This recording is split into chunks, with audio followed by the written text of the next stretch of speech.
If I am live. Hey, Lee. Hi. How are you? Good. How are you? Good. Can you just check on Insta? Oh, there we go. Here we go. We're coming. Sorry, guys. I was doing hair and makeup after my workout. Oh, yeah. I think we're good. Okay. Yep. There we go. Perfect. And Elise will be here in just a second. Hi. How you doing, Miss Elise? Hi. Can you see me? Yeah. Oh, okay. How's I'm good. I'm excited to dive in here. I am too. So this, you guys, is our debrief after Gia's story, which is episode 3 of our series Bewitched, when spiritual mentoring goes wrong, and we're breaking the spells all over the place today. Let's go ahead and dive in, Elise. And you and I have been talking offline about kind of what's been going on our ends in terms of what we've noticed or realized. And then, of course, we've been having amazing conversations with members of our communities as well about things that it's bringing up for them. And one of the things I wanted to tell you as we get started, I talked to one of a dear colleague who's she's a physician. She was like, I know a Betty. I have a Betty in my life. And it made me think, gosh, there's Bettys everywhere, whether it's at work or at home, in relationships and so on. So while we're processing kind of this microcosm, I think that it lends itself to a bigger conversation around narcissistic abuse and, sort of that Machiavellian flavor that we've been experiencing in the stories. What are your thoughts on that? Well, it's funny because I was just having a call with another colleague who's a coach, and I told her about this, and I didn't say, who it was about, and she goes, "Oh, is it about?" and like name some other coach that I never heard of. And I was like, "Oh, this is like a thing," like, which I knew it was, but it was just funny that she like was like, "Oh, is it this person?" Like, sure that it was this person that I had never heard of, which I thought was really funny. So I think, yes, it's happening all over the place. I have so many people telling me that, whether it's, just someone in their life or, some other kind of like colleague or boss or whatever. So yes, I think it's a bigger conversation. And yeah, I mean, I think we can dive into, I know we have some questions, but I also just wanted to just say a couple things about Gia's episode in particular, because I think it was definitely a little bit different than the previous two. And I really just loved how like candid she was and how she just kind of like put everything out there and wasn't afraid to just like tell it like it is. So I really appreciated her episode, and I think it was like the most shocking. I mean, I think that, we still haven't gotten to the rest of your story either, but, mine was kind of like a slow burn, and it was like all of these littler things over time, which, in the end led to bigger things. But Gia's was kind of like a lot in a short amount of time. And the stuff that she shared, especially around the Croatia retreat, was kind of mind blowing. I think even when I shared the clip on my story before the episode came out, I had people responding to me being like, "What?" Mm-hmm. Like, it was the clip about her telling her that, she had to leave her partner or whatever, and people were just like, "What the hell?" And I'm like, "Oh yeah, you guys have not seen anything yet." So I think that this episode was definitely more of a shocker than the first two.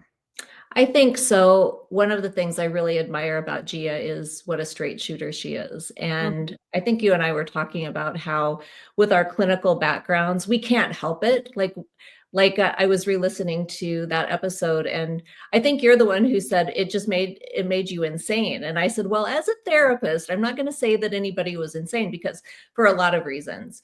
But I think that what Gia's perspective and her story really illustrated is just simply a what do I want to say? Like a normal person like Yeah. what a normal person would experience, not somebody who's clinically trained, who has all of this, education and experience and everything, but really literally like, that's why we've been saying if it can happen to us, it can happen to anybody. And I think Gia's story just is, her recount of it illustrates that.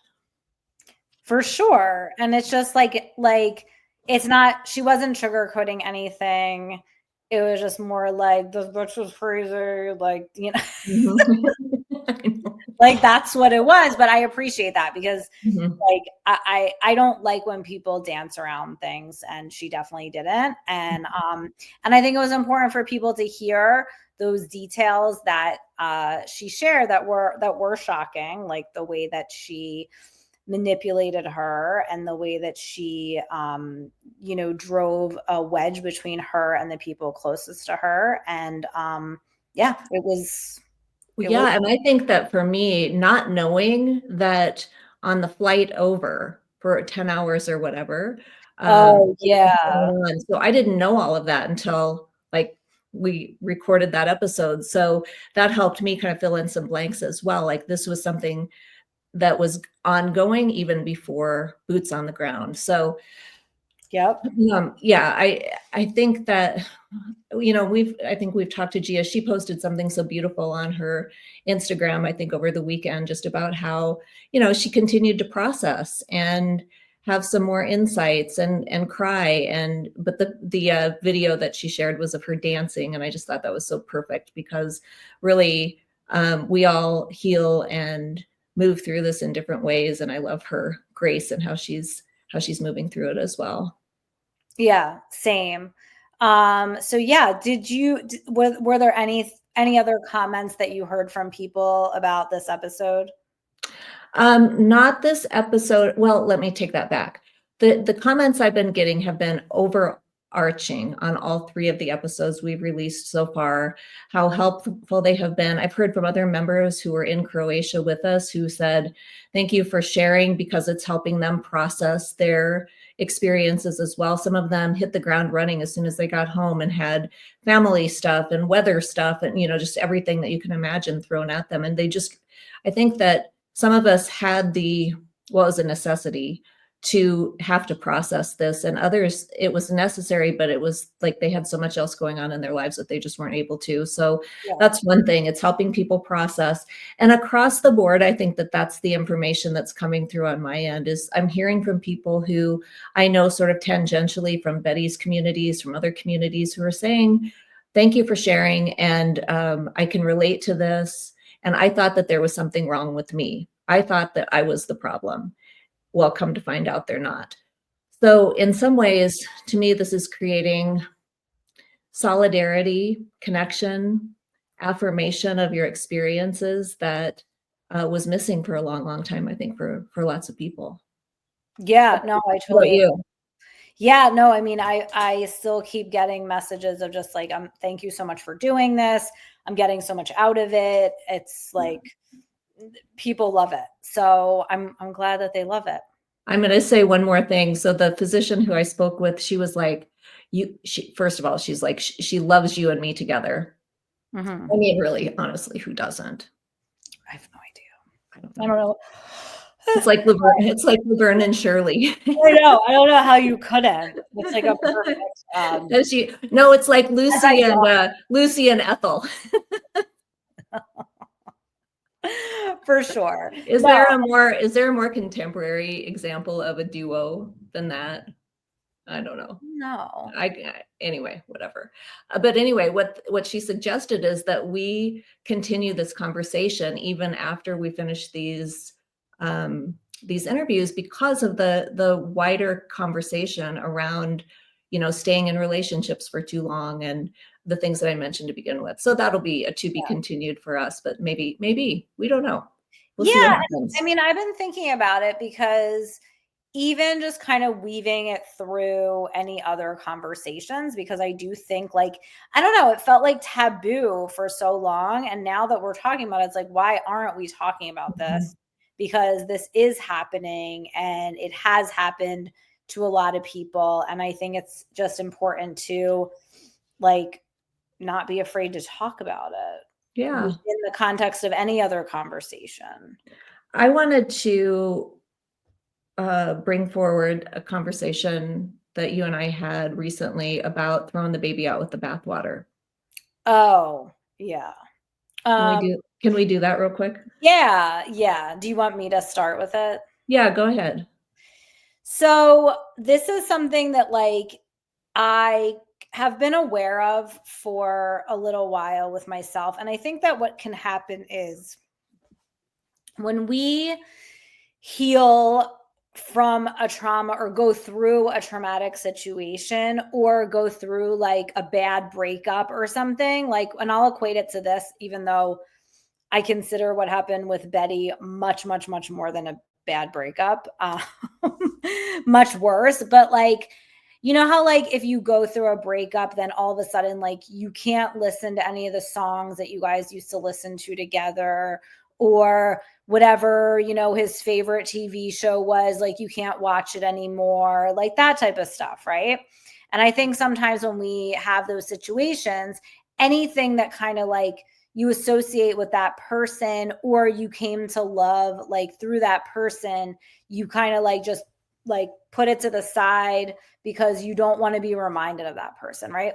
So I think like this concept has come into my experience, but on like a bigger scale because of my experience. I want to give just a really simple example, like this shirt I'm wearing. I love wearing my cowgirl shirts. Mhm. But because there was so much copying going on with and absconding with my favorite cowgirl shirt, as I was preparing for today, I was like, "Oh, I don't know." And then I was like, "Fuck that." Like, excuse my Yeah, language, that's your but favorite shirt. it's my favorite shirt, and I have a Yeah. bunch of these, but so it's things like that that yeah, I like your example of when you have a breakup, and this is way worse than a breakup, but we do sort of have this there's that saying throwing the baby out with the bathwater, and I can see I've done that for sure, and I know that you have too. So how has that impacted your work and how you're thinking about yourself? Yeah, so I think what happened for me is like after this all happened for me, like once I stopped working with her, I really like was in this place where I was so affected by the way that she would give like the impossible tasks or whatever, where it was like, oh, you need to change this in your energy so that you like whatever it was, where it was like telling you these things that was like impossible for you to do and giving you no way to do it or support doing it. So I think in reaction to that, one of the things that I really wanted to do is I really just wanted to focus on creating really tangible, simple tools that my clients could use to get a tangible result. And that was like really what I began focusing on, and which is not bad. I actually love that I did that. And I was already doing that, but I just kind of like really doubled down on it. But at the same time, I was kind of aware that I really had no like what's the word, like desire to do any channeling stuff, any like spirituality stuff, like, and my the nature of my work is very spiritual. Like it's not that I was like not being spiritual, it's just that I really was not focusing on any of that stuff in my content and in talking about, you know, what I do. And, you know, I now have kind of like come to this moment. And I also want to shout out to Jocelyn because she really helped me like come, like really, like I kind of knew it, but like just hearing it from her mouth kind of like solidified it. But like, it is a huge part of who I am. And I think that, especially with channeling, I really like just put that to bed. And because of, you know, what happened, and didn't really want to do that anymore. But now I'm kind of coming to this place where I am really looking at like, okay, I know that I am a channel. I know that there's a very like high frequency spiritual part of my work. I do have the ability to see things from a very like clear and high perspective, which is why I'm so good at what I do. And I don't want to, you know, I want to embrace that and incorporate that more into what I'm doing. And so I don't know exactly what that is going to look like in the immediate, but what I do know is I led a group breathwork session on Friday for the ladies in my membership, the mothership. And typically I have the Metamorphosis Method certification grads teach those breathworks, but the one who was supposed to do it couldn't do it. So I did it.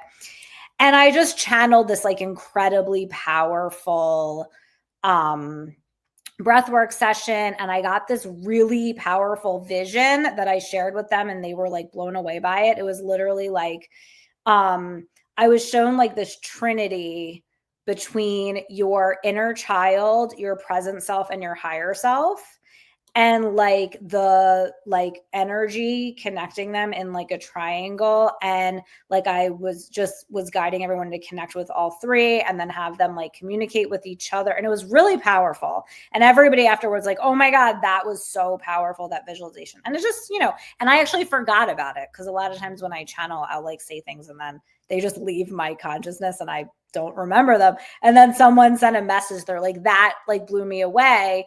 And I was like, oh yeah. That was so cool.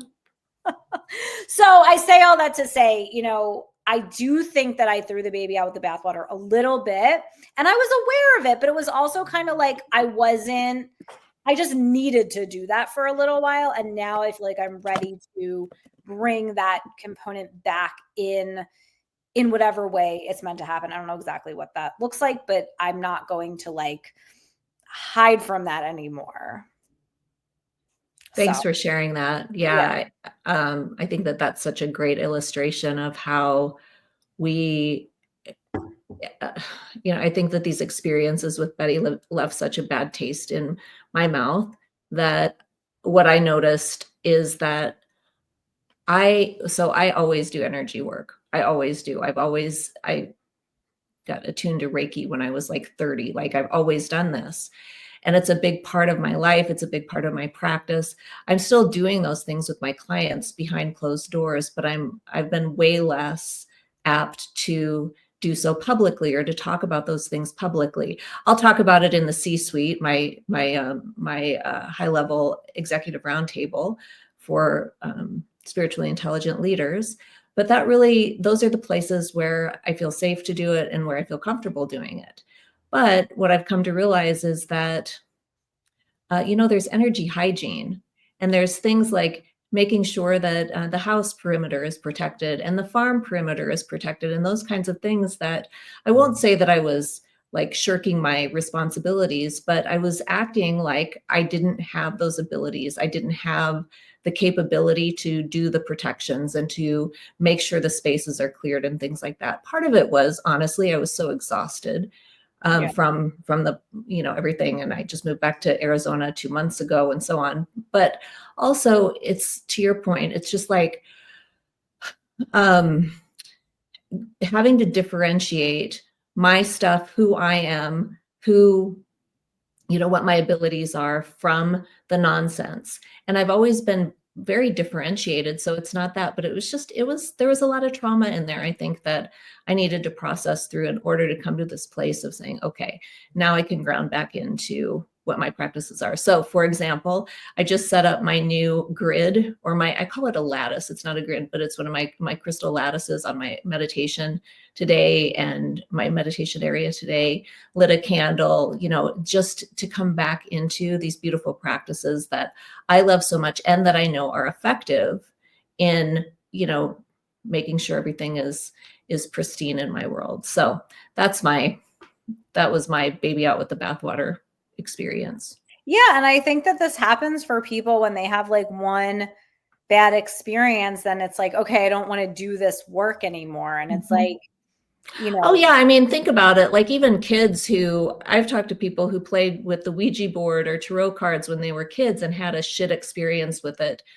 Something bad came through and then they never want to touch it again. And I think that, the key is, of course, education, training, responsibility, discernment, staying in your personal power, not decentralizing your power away from you, thinking somebody else knows better than you, but also getting the training and the education and also honoring your process and not looking at somebody else's process as being necessarily better than yours or more effective than yours.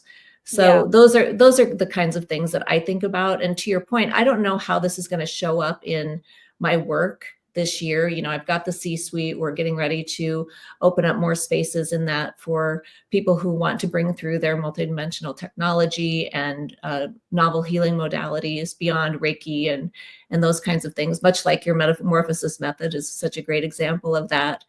But really looking at like, what are the I suppose that one of the things that I'll do in the C-suite is really look at where are your traumas around your gifts. Where have your gifts been hijacked? Where have your gifts been used in a way that, or where did you screw up? Because certainly I've screwed up with my gifts as well. So those are the kinds of things I think about going forward. But to your point, I don't know. It's a question mark right now. I'm okay in the question, but I think it's a great part of the conversation. Yeah, for sure. So I know we did have some questions, didn't we? One of the questions, somebody asked me this the other day, and I want to just address it briefly, see where it goes. And then I know we've got a guest coming up on the podcast we record tomorrow, who I imagine is going to have a whole lot to say about this topic. But the question was, I'll just paraphrase, it was about Betty presenting either case studies or results of clients or even her own results without the receipts. Yeah. Like, how do you know she was even telling the truth about those? We don't. We don't. I will say that when I would see her, because occasionally if somebody got a result that would announce in a mastermind or something like that, and she would then bring it into her social media as this, you know, my client so-and-so got this result, I would know who that person was, which I don't know, with confidentiality, I don't know if that's the best thing, but I could pretty much guess who that was if I didn't know right off the bat. So in some cases, I would say that those were true. I know that she would, I think the shocking thing about that for me though, is when I would see a result that I had gotten publicized without anybody saying, without her saying, hey, is it okay if I share this? Mm-hmm. Yeah. Even though she would maybe mask my name or something like that.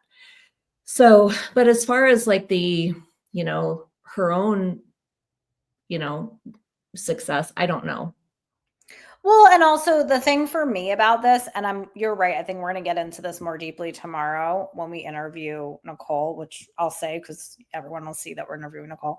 I think for me, that was actually the thing, because like you said, because I was very immersed in her world, just like you. I knew everything that was going on for the most part. I mean, I knew who all of her clients were. Like, I don't know everything going on in her world, but I knew her clients, right? So then when she says something that a result, yes, a lot of times I would be like, oh, that's Robin or whatever, because I knew. But then when there would be another one completely out of left field, and I'm like, who's that? Like, and why don't I know this person? Mm-hmm. Like, that would be the weird thing. So that's when I would be like, is that true? Mm-hmm. And then I know that Nicole has more to share about this in her story, so I don't want to tell her story. Yeah.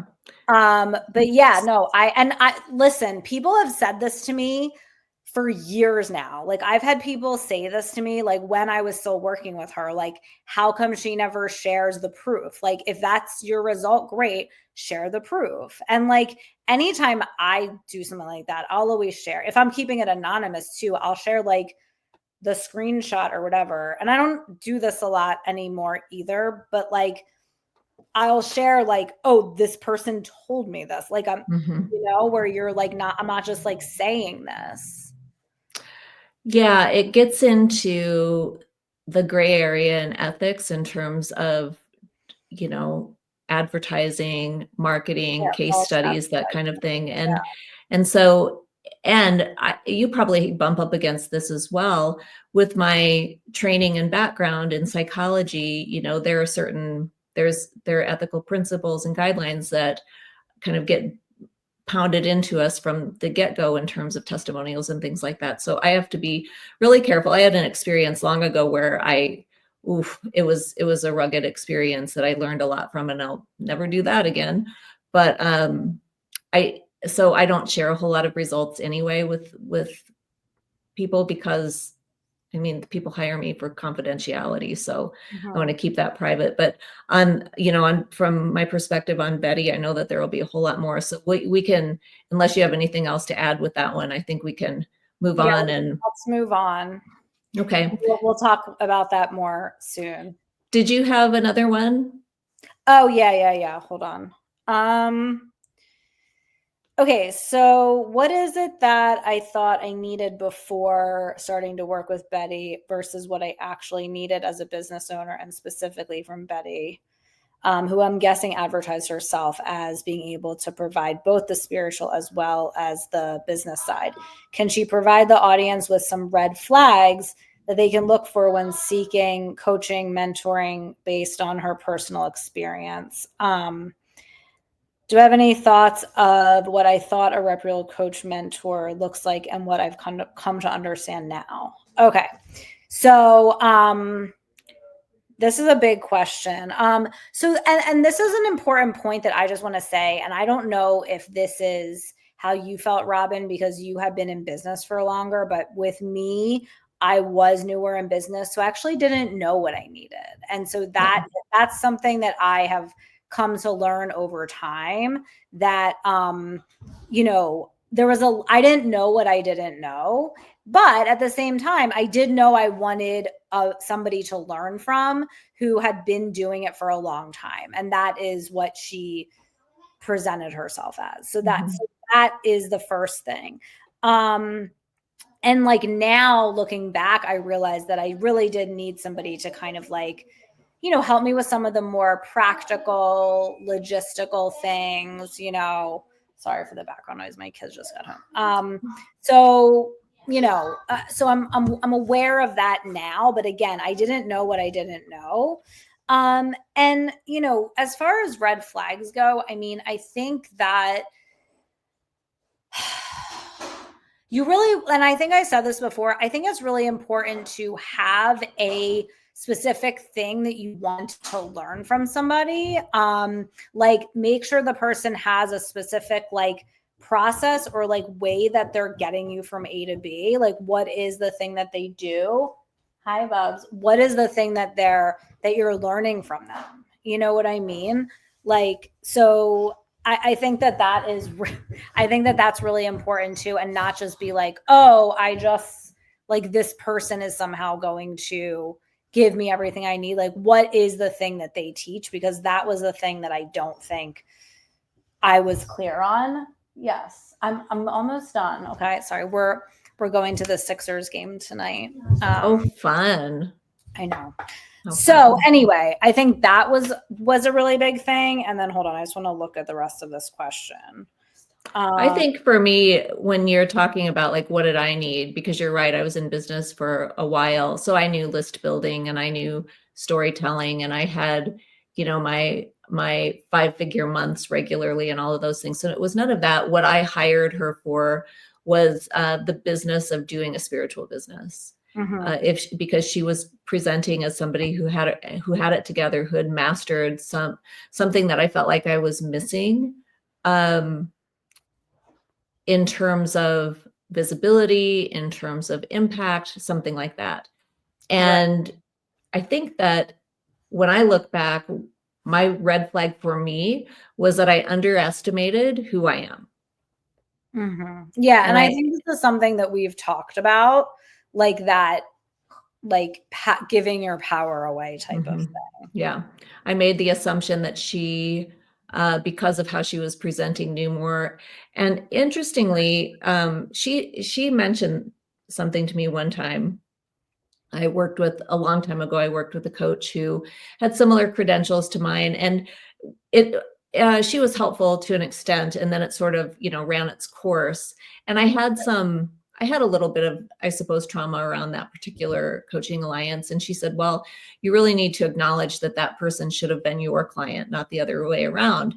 And I think that's very ironic, of course, that she would always say stuff like that. Yeah.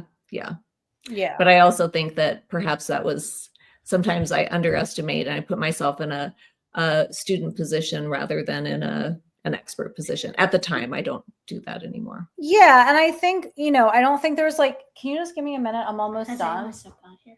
No, you can. I don't think so. You can go look.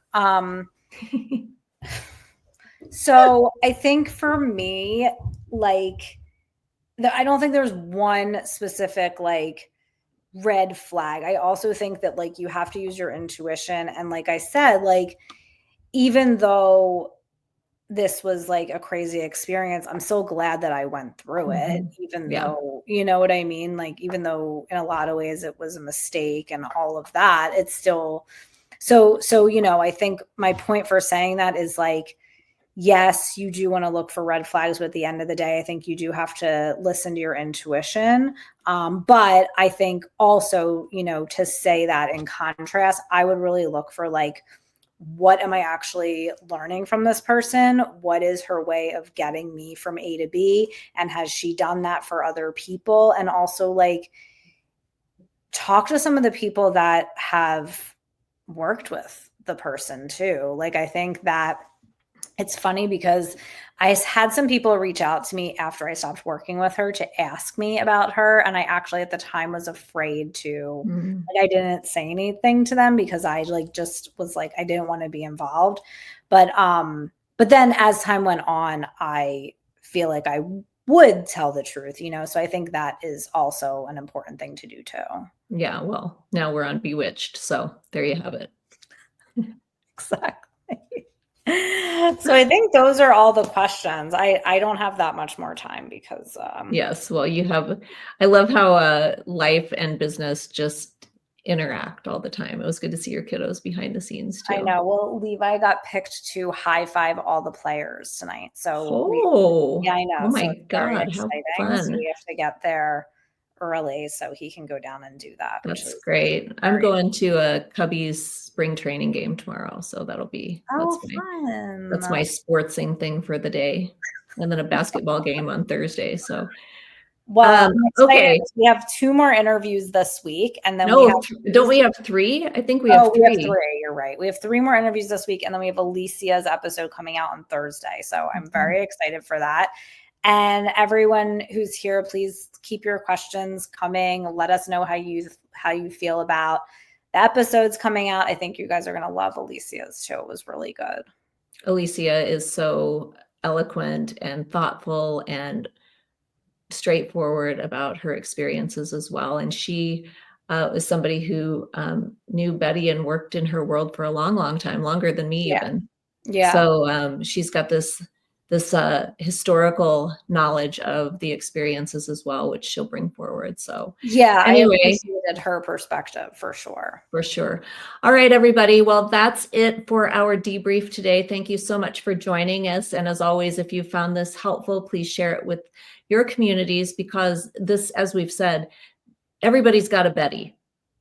And this is a conversation worth having and we're changing the conversation about spiritual mentoring and relationships, and who knows what conversations are going to change as a result of this, but everything. All right. Bye for now, everybody. Thanks so much for joining us.